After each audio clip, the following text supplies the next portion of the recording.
시청자 여러분 안녕하십니까? 전광훈 목사가 무죄 석방됐습니다. 2020년을 겨우 이틀 앞두고 나라를 걱정하는 많은 국민들에게 쏟아진 연말 낭보의 완결판입니다.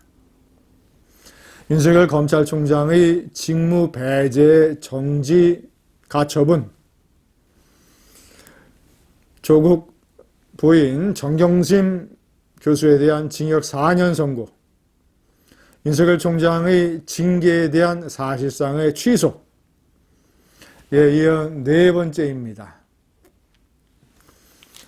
한국의 조선업계가 연말에 수주 잭팟을 터뜨리는 것처럼 이렇게 기쁜 소식은 왜 한꺼번에 기다렸다가 몰려오는지 모르겠습니다. 전광훈 목사의 무죄 석방 소식을 들으면서 저는 지난해 늦가을 광화문 집회에서 제가 무대 연단에 올라 전광훈 목사하고 같이 대담을 나누고, 그리고 저는 정식 기독교 신자는 아니지만 제가 중학교 미션 스쿨에서 배웠던 노래 부름받아 나선 이 몸을 연단에서 수많은 청중들 앞에서 불렀던 기억이 새로웠습니다. 전광훈 목사는 옆에서 그렇게 좋아할 수가 없었습니다.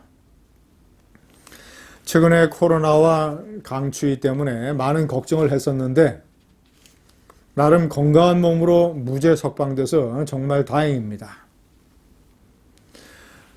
판사가 내린 판결문의 요지가 아주 명쾌합니다. 전광훈 목사가 뒤집어 쓰고 있던 두 가지 혐의, 하나는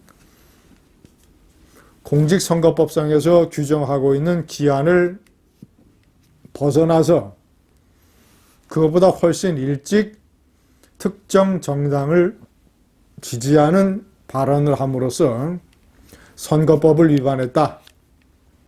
자, 두 번째는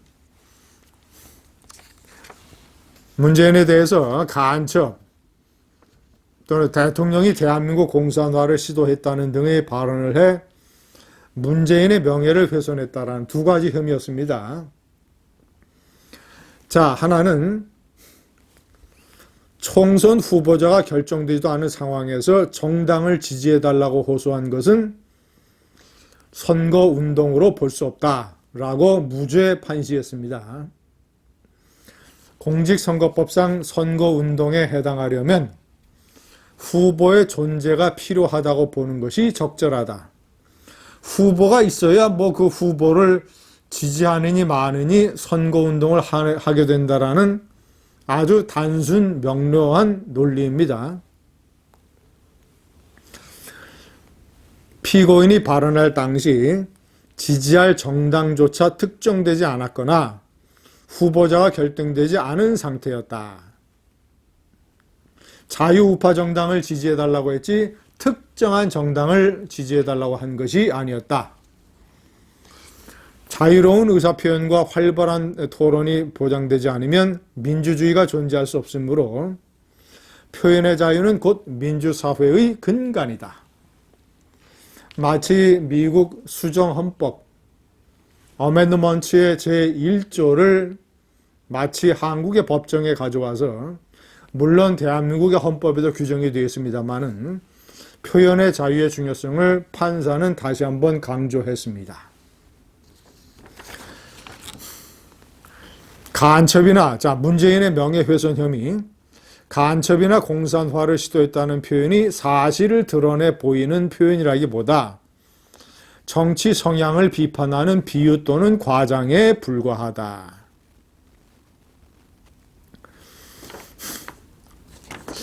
피해자가 현직 대통령이자 정치인인 공인으로서 공적인 존재의 정치적 이념에 대한 검증은 사상의 자유시장에서 더욱 자유롭게 이루어질 수 있어야 한다.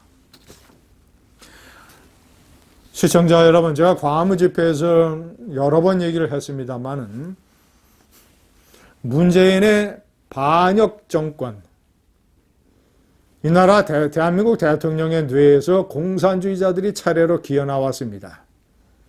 윤희상, 신영복, 호찌민, 박노해, 김원봉, 손영우,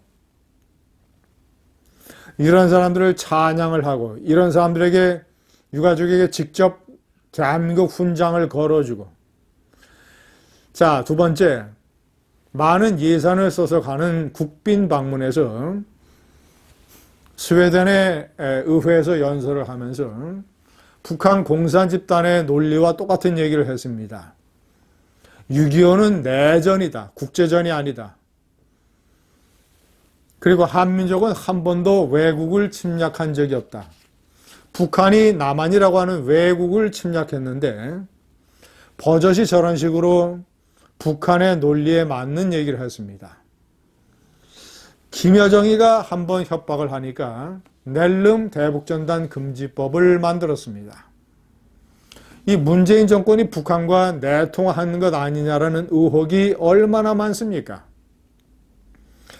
자, 이런 식으로 대통령의 정치적, 이념적 성향을 문제 삼고 그것에 관해서 표현하고 분석하고 검증하는 것은 당연한 것이다라는 판시를 판사가 내렸습니다.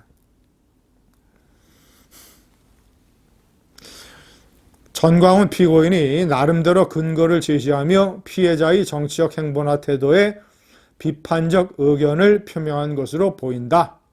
사실을 적시한 경우라고 보기 어렵다.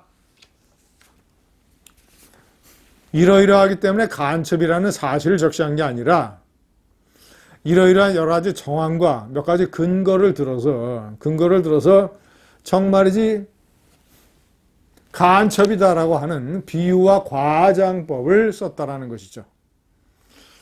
자, 3번에 제가 명기한 것처럼 전광훈 목사의 석방으로 현재 여러 갈래로 흩어져 있는 반문재인 제야의 새로운 구심점이 컴백됐습니다.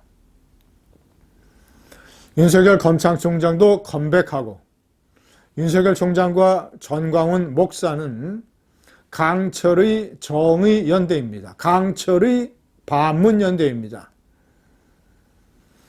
두 사람은 문재인의 대표적인 주적입니다.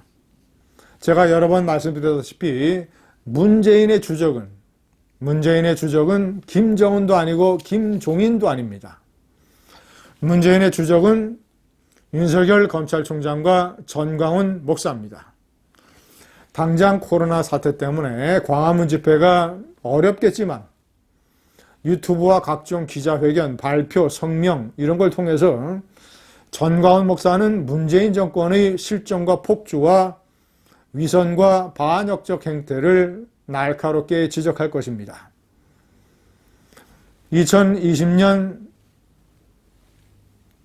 세모에 들이닥친 정의의 선물들, 이 선물들이 쌓여서 2021년의 새 장을 힘차게 열어갈 것입니다. 시청자 여러분, 기대하십시오. 감사합니다.